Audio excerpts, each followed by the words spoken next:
Hey everybody, and welcome to this week's episode of Training with Kitty. We have a very special guest today, Damon Hayhow. He's the architect of Recomposer, and he also holds multiple world records in powerlifting and bodybuilding. So he knows a thing or two about getting strong and getting lean. So for those that know me, who follow me and who are in our program, will definitely know Damon because Craig talks a lot about Damon. He's had a huge influence over Craig, and I was actually just saying to Damon that I'm really grateful that Craig met you, because before I met Craig, I was one of those chicks that just did endless hours of cardio, trained 6-7 days a week, ate the chicken broccoli rice diet. Then I would binge eat on the weekends, and I was just trapped in this cycle. So not only didn't I look like I wanted to look, but I felt terrible too. And, you know, I think meeting Craig, you know, then I got into powerlifting, I actually met you for the first time at Pro Raw, you know, deadlifted right, yeah. 3 times my body weight. And, you know, Yep. I think that for women too, strength training, it really will filter over into other areas of your life, like the discipline. You know, it beats you sometimes, but you just keep going. And it's just, you know, like I really find it very empowering being strong. And that's probably a whole nother fucking other topic. But It is. so Right. Dave, we've got lots of questions for Damon today, and I actually don't even know really where to start. But, you know, I find, Damon, when I speak to women, that they're just so confused. That they want to look, I think the words that they use is toned and athletic. I want to look toned and athletic, but they continue to do cardio and boot camps and HIIT and challenges, 12-week challenges, and they wonder why they don't look toned and athletic. Why? Can you explain why? Yeah, I'm probably beating the drum that anybody who's listened to me before has heard me say before, but it's because they're exercising for fitness. They're not training like the athlete they want to be. And most people go, well, you know, what's the difference? It's all the same thing. And they're actually two diametrically opposed objectives. These things aren't related. One will cause you to fail at the other. And it works both ways, meaning that most athletes will not measure clinically fit and healthy, which most people would be like, what are you talking about? But the fact of the matter is that the clinical standards that health professionals measure people by are simply based on what the average person measures. So look around at your average Australian and tell me that's what you want to look like. Because if it's not, then don't go asking a health and fitness professional for their advice on how to achieve health and fitness, because health and fitness is literally measured by measuring the same as the average person. It's how they come up with the clinical reference ranges. So when you look at health and fitness professionals, people think that health and fitness, you know, vibrant energy and athleticism and able to run long distances and lean toned muscles and blah, blah, blah. It's nothing of the sort. You don't go to your doctor and say, hey, doctor, I'd like to have ripped abs and, you know, a toned peach bum. Because the doctor will look at you and go, you're mad, piss off. There's nothing wrong with you. There's nothing that I can help you with because you aren't sick. Now, fitness professionals are in the same business. They're there to help the majority of obese, overweight, sedentary Australians not suffer from the disease of being unfit, and therefore to get off their bum and do stuff. And cardio is called cardio because it's about the fact that most of the Australian population is going to die of cardiovascular disease because they are sedentary and inactive. This is a big problem, no doubt, but not dying of heart disease does not mean getting lean, firm abs and a nice peach bum. It just means not dying. It's like the least you could possibly be. Now, if you wanted to get good at tennis, it's really simple. you go get a tennis coach. He teaches you how to swing the racket and to hit the ball, et cetera, and then you practice. You don't go swimming to become good at tennis. You don't go rock climbing to become good at tennis. You just freaking play tennis. What I'm getting at is that if you want a lean, muscular body, freaking lift weights. Don't go doing boot camp. Don't go doing jogging. Don't go doing swimming. This is like any other athlete who wants to become a specific kind of athlete, going and training to be every other kind of athlete and wondering why they're not very good at the thing they want to get good at. Well, it's funny that you say that because we do this training each week and I get a lot of emails and women will say to me, yeah, but Kitty, I really like adventure racing and I love my running, like, will this program work for me? And I just always reply back and say to them, what is your number one goal? What is it that you are trying to achieve? And they reply back and say, well, I just want to tone up. Like, I want to get rid of the flabby bits and I want to look toned. And I always reply and say, well, then you should train for your goal. Because is your goal to be the best adventure racer or is your goal to look better? And I always say to them, my goal personally is I want to look as good as possible and do the least amount of training as possible and be able to eat the most amount of food. Because I like food. And I've said that to you before. Like, I'm not running around at 10% body fat. I'm probably about 20 now. But for me, I'm happy with that because I like to eat food and I'm strong. And so I'm like, my goal is that. So I train to achieve that goal. And they're like, oh, yeah. So I'm like, if you want to be good at adventure racing, go and do that. But you're going to look like an adventure racer.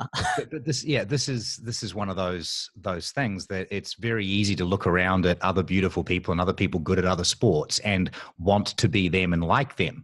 It's like when I was young and in high school, I was absolutely in love with basketball. I'm 5'8". It's like, there's only so good you're ever going to be. And there's been some fantastic short basketball players, but I wasn't one of them. And the fact of the matter is that I was never going to compete with the 6'6" guys because I'm 5'8". I might want to be 6'6". If I go up to a 6'6" guy and go, what did you do to become 6'6"? It's not going to help me. But that's literally what these people, a lot of, and guys and girls are just as guilty of it. Guys go up to bodybuilders. They ask these guys who were born with tiny hips and wide shoulders and low body fat naturally and natural muscularity. And they go, what did you do to look like that? And the answer should be, well, I was born to my parents. There's nothing you can do about that. And with women, it's even more difficult because with men, there's kind of like more or less the same attributes become a desirable body. It's that athletic body shape across the board is what's desirable for a man. And it's just how much muscle do you want to pack on it? With women, there are a lot of women who aspire to be those tiny little waif, Kate Moss kind of supermodels. And then you get the women who want to have the lean, muscular, athletic, figure kind of bodies.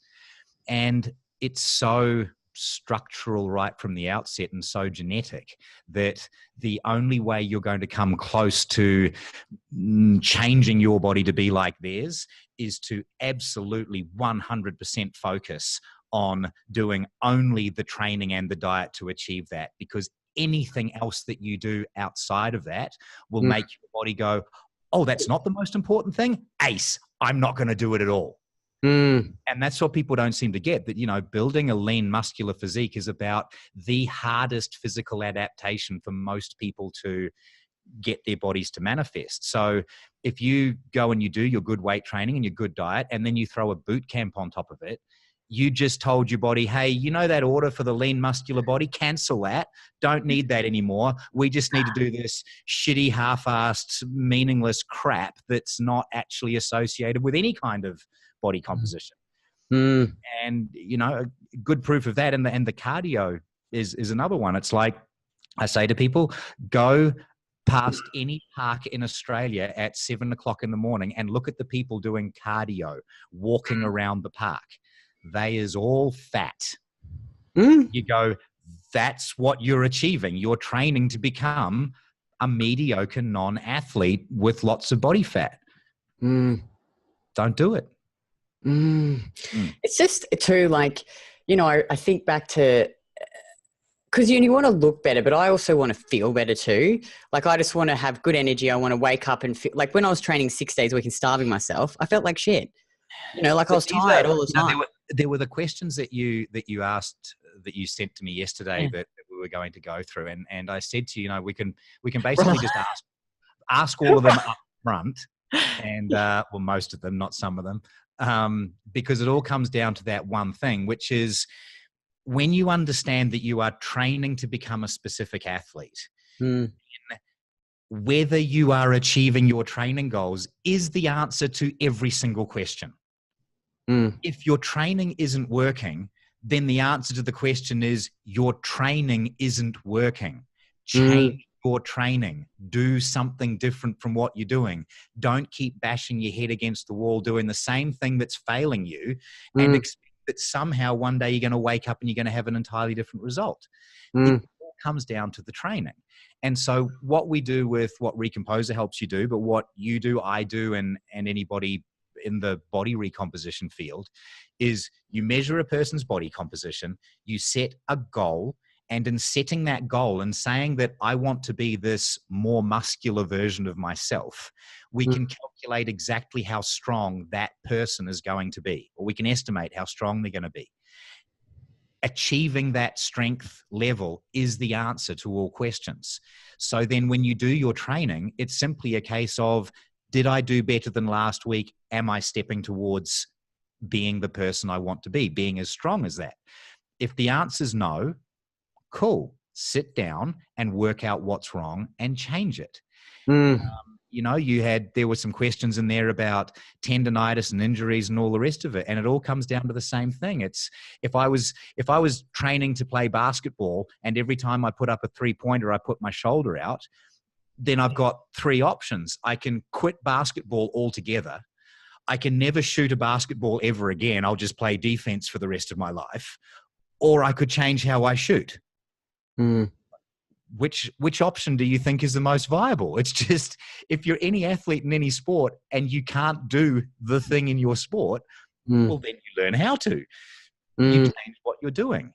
And that's the answer to the question. If you're constantly getting tendonitis from doing what you're doing, well, you're either doing too much or the way you're doing it isn't working for you. Do less, change it. Come up with a theory, test it out. If it fixes the problem, there's the answer to the question. If it doesn't, there's the answer to the question. And all of these things can be measured, it can be answered so simply when you realize you're not training for fitness, you're not training to not die of disease, you're training to become a strength athlete. Because a strength athlete is the better looking, more energetic, more muscular, lower body fat, better version than you at absolutely everything. And actually, can we just dive a little bit deeper into that? Because although it might seem quite simple to you, a lot of like women, for example, women will come into the program and we measure the diet, we set the protein, we set the carbs, set the fat. They've been consistent with their nutrition. And they say to me, but Kitty, I still don't look like my body's not changing. And we look in Recomposer and they're still only deadlifting 60 kilos. So can you explain why they're not looking like they're wanting to look when they're still only deadlifting 60 kilos? What is it that they need to do? Well, I know it seems simple to you, but it it is. And you're right. There's a very widespread misunderstanding across the board of the levels of performance that are possible by regular people, and what's incredible and what really just isn't incredible. So the average 50 to 60 kilo female to look feminine and lean and good and all the rest should be looking at realistically 140 to 160 kilo calculated max deadlift. This is not incredible. It's just that's just what they do. If I'm helping a girl get ready for a bikini competition, so a natural bikini competition, so nothing extraordinary, just a sexy female body, a little bit of tone, no overt muscularity and veins and things, then it's always like, don't stand on stage with less than 140 kilo deadlift, because you'll just not look that way. And that's the kind of, if a female really isn't deadlifting about 100 kilos in their very first strength test, then they're really not accessing the muscular strength that they've already got within them. And the fact that they're not using the capability of their existing muscle means that the body goes, why would I grow any more muscle? I've already got plenty of muscle to do what you're doing anyway. I don't need to change. You're not even tapping into what I'm capable of. If you're doing a 60 kilo deadlift and you're capable of 100, why would I grow you more muscle? I've got all the muscle I need to do what you're doing. And again, this is again coming back to the difference between athlete development and training to be an athlete versus fitness, because fitness and everything that you're hearing out there is talking about fitness. Fitness only measures the amount of time you spent doing stuff. It literally, on the health department website, it says half an hour 3 times per week as the minimum amount of activity. There's not a single thing on the health department website about performance levels, because they don't care about performance levels. They just care that you do some exercise. And unfortunately, because people don't understand there's a difference between actually becoming an athlete and just not dying, then they assume that, well, I'm doing deadlifts, that's enough. It's not. It's doing deadlifts does not mean you're training to be to get that athletic looking body that comes with acting like an athlete.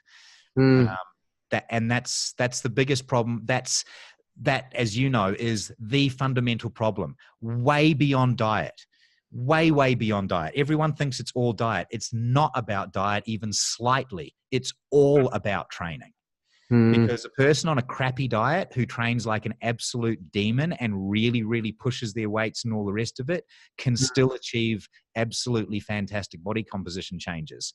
A person who does a great diet and just trains absolutely abominably can expect not to change very much, except maybe to shrink in the short term. Yeah, and I think that, like, because I remember when I first started training with Craig, and like to deadlift 80 kilos was really hard. And, you know, he's like, oh, you should be able to deadlift this. And then he'd put the leg press numbers up, and, you know, because you're so conditioned, I was like, fuck, I'm never going to be able to do that. And then I was like, okay, well, I set the number. I was like, I want to deadlift 200. But I was like, it doesn't matter how long it takes me. Like, I'm just going to get there. Even Craig was like, I don't think you can do that. But I got it. You know what I mean? But I think, you know, like you said this before, it's like women will hit these little roadblocks and they go, or they'll go, like, we get frustrated too, because they'll go see the physio and the guys, oh, you can't lift anymore. Like, you should never be lifting again. It's like, well, don't give up so fucking easily. Like it's you, there's always going to be roadblocks in your life, I think. And if you hit these little things, you know, I broke my arm squatting. Something humorous. But I was back in the gym 2 weeks later training, going, what can I do? What exercises can I do? And can I beat those performances week in, week out? I ain't going to be fucking squatting for a while. You know what I mean? So I think it's just, you remember I snapped my bicep tendon off, and I was in a cast and in a sling. And it's like, you know, you sit down and you go, well, I've got 2 choices.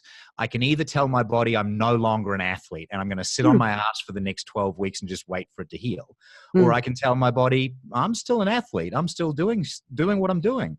And so there's videos, I think, on YouTube of me doing safety bar squats with no hands in a sling and going up to like 185, 205 kilos or whatever it was with the safety bar squats with no hands. And then I was doing 1 arm dumbbell bench presses and shoulder presses, and people like, but you're going to get an uneven arm and chest and all the rest. You go, no, the body cares that I'm still an athlete. I still need to do stuff. And 12 weeks later, I was actually in better condition than I had been beforehand, because I was actually a bit more committed to my training to get through the recovery as positively as possible.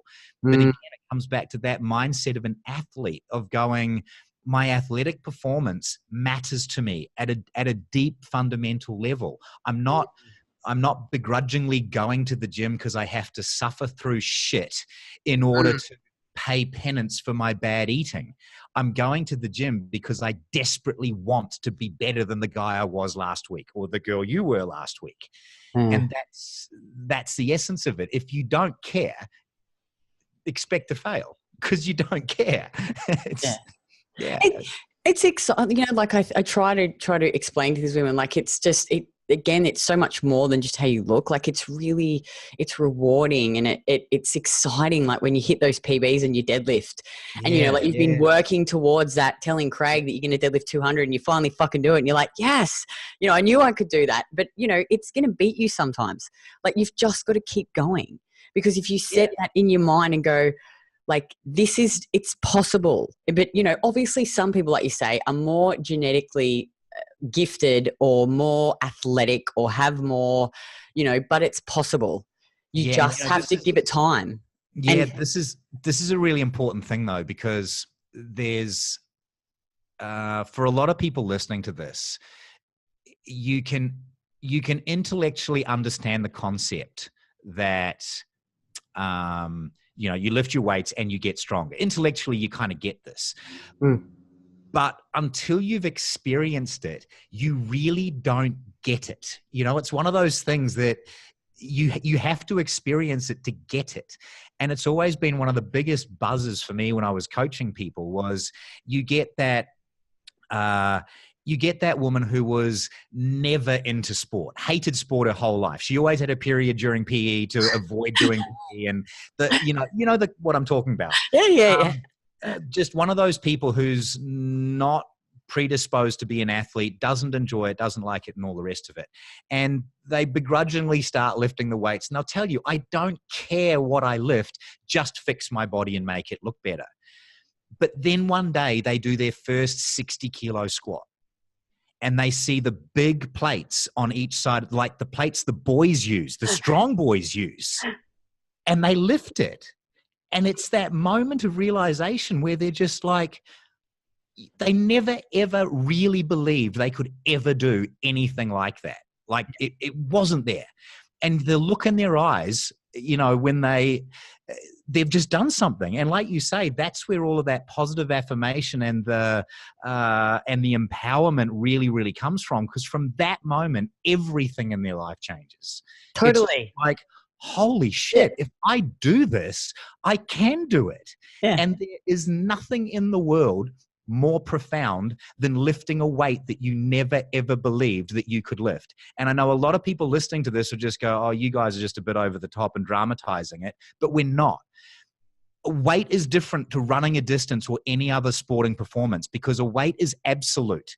We're talking about something that you literally physically cannot lift no matter what you do right now. It cannot be done. And then in a few weeks, suddenly you do that thing that you absolutely irrefutably could not physically do before. Yeah. Now you never get that with running a distance. You know, if you run 5 kilometers in 20 minutes, at the end of that 5 kilometers, you probably didn't collapse. And you know that you could have done it in 19 minutes and 50 seconds or maybe 40 seconds. It's never an absolute. You know, there's always a little bit left that you know you can do next time. So you never get to profoundly see, I just did something that was physically absolutely impossible for me to do only a few short weeks ago. And once you get that and then you get it, then everything can change. But getting people there, that's the thing. But I think that's what you're talking about. And the thing is that you can't, with all of those things, with feeling good and that empowerment and all the rest of it, I don't believe you can't sell weight training on that, because then a person's waiting for that thing to happen. And then it can't. Again, it comes back to the fact that you just have to want to lift the weight for the weight's sake. And it's best if it's something that you really don't believe that you can do, like you did with your 200. You know, but I believe that I could do it, because I really believe that you can do it. You go, it is possible, but you don't really know whether you're willing to do what it takes to get there. Probably more than anything else. And I think a lot of women out there will say, because I've asked a lot of women this question rhetorically and got the wrong answer, which was, do you really think you could become the Miss Australia champion bodybuilder if you wanted to? And a lot of them are just sort of like, yeah, why not? And I really don't think you quite understand the level of achievement in becoming a national champion in a sporting field, and particularly in bodybuilding, because it requires even more discipline, more work, and more base genetic structure than anything else.